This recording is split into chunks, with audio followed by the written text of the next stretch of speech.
कहानी का नाम बदलते रिश्ते। सारा सामान समेट कर क्यों जा रही हो? रीमा ने बेटी की आंखों में देखते हुए बड़ी ही सरलता से पूछा। मुझे पता था कि आप ये सवाल करेंगी, पल्लवी ने बड़ी ही बेपरवाही से कहा और अपना सामान रखने लगी। तो रीमा से रहा ना गया और वे बिफर पड़ी। नौकरी लगी है, शादी थोड़े ही कर रही हो, जो ऐसे विदा ले रही हो। माँ, मैं आपको आजाद कर रही हूँ। अब आप अपने पति और बेटे के साथ आराम से रहिए और मेरी चिंता छोड़ दीजिए। यह सुनते ही रीमा जैसे आपे से बाहर हो गई तो बेटी के मुंह पर एक तमाचा जड़ दिया। अच्छा किया आपने, अच्छी विदाई दी।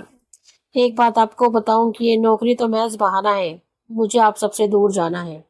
और वह सुबकने लगी। पल्लवी रीमा के पहले पति की बेटी थी। वह शादी के पहले महीने में ही गर्भ में ठहर गई थी। किसी तरह वहां शादी के 5 महीने निकाले। रोज के लड़ाई व शारीरिक यातनाओं से परेशान होकर आखिरकार रीमा ने तलाक ले लिया। पर बच्चा पेट में था तो उसे तो जन्म देना ही था। समय पूरा होते ही नन्ही बच्ची दुनिया में आ गई। नैन नक्श से एकदम विदेशी सी दिखती। ना तो वे माँ की परछाई थी और ना ही अपने पिता की। पहले पति को भी इस बच्ची से कोई लेना देना न था। खैर, नानी ने पाल पोस कर बड़ा किया, वही लाड दिखाती। और अब जब कि वह बीमारी की वजह से चल बसी तो पल्लवी का मन पूरी तरह भर गया। माँ के साथ रहने आई तो दिल ही ना लगा। उसकी पढ़ाई पूरी हो चुकी थी। असिस्टेंट प्रोफेसर के पद पर ज्वाइन करने के लिए घर छोड़कर जाने लगी। बेटा, तुम्हारे लिए मैंने क्या क्या नहीं किया और तुम इसका ये सिला दे रही हो। क्या किया माँ? सारी उम्र अपनी ममता से महरूम रखा, नानी के पास छोड़ दिया। एक तरह से अच्छा ही किया। अपने पति व बेटे के आगे मुझे परवराए ही पाती होंगी, तभी तो तुम ऐसा कर पाई। ये तुम क्या कह रही हो? मैंने तो तुम्हारी सुरक्षा को देखते हुए। अच्छा, अगर मैं आपकी दूसरी शादी के बाद जन्म लेती तो भी मुझे नानी के पास छोड़ देती? इस घर गृहस्थी में आने जाने वालों के सवाल जवाब से तुम्हें दूर रखना चाहा। मुझसे गलती हो गई।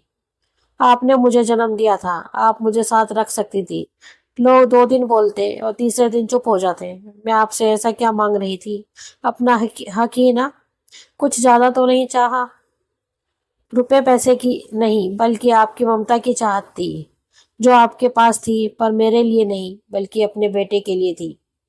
आप जी भरकर उस पर लुटाती रही और मैं दूर खड़ी आपके प्यार के लिए तरसती रही। क्या इस बात का जवाब आपके पास है? रीमा के पास कोई जवाब ना था। उससे बेटी की अनदेखी हो गई थी। माँ बेटी तो साथ ही रह रहे थे, पर दूर के रिश्ते से उसकी दूसरी शादी का रिश्ता आया तो माँ ने समझा बुझाकर उसे ब्याह के लिए राजी करा दिया। वह पल्लवी को गोद में लेकर तो हुई, पर उसकी सास उसे स्वीकार न कर सकी। अपनी बेटी के प्रति उनके नजरिए को पहचान कर ही रीमा ने उसे वापस मायके पहुंचा दिया था। ऐसा ना था कि उसे बेटी से प्यार ना था।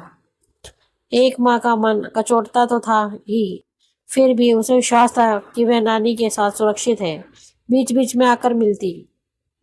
निकलते वक्त बेटी की सुनी आंखों को देखती हुई उसका मन भी तार तार हो जाता। पर क्या करती? मन को मजबूत कर पति व बेटे में ही मन लगाने लगी। जबकि माँ के साथ पिता और बच्चे को देख पल्लवी गुस्से से भर उठ रही थी।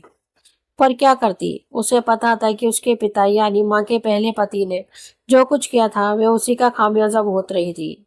जैसे जैसे बड़ी होती गई, नानी ने सब कुछ बता दिया था। कुछ बातों में वह माँ के पक्ष में थी, पर माँ के प्यार पर अधिकार का न होना कि उसे व्याकुल कर जाता। सच्चाई तो यह थी कि उसका भी मन करता था कि वह अपनी माँ की गोद में सिर रख कर सोए, पर रीमा शादी के बाद अपनी नई गृहस्थी में व्यस्त हो गई थी। बेटे के जन्म के बाद तो पल्लवी का रहा साहक भी जाता रहा। सब साथ रहते, हंसते बोलते, पर वहां उसका कोई नहीं था। और अब जबकि उसकी नौकरी लग गई थी, वह सारे झूठे रिश्तों को छोड़कर नई जिंदगी शुरू करना चाहती है। हाँ, उसे सारे रिश्ते झूठे लगते हैं।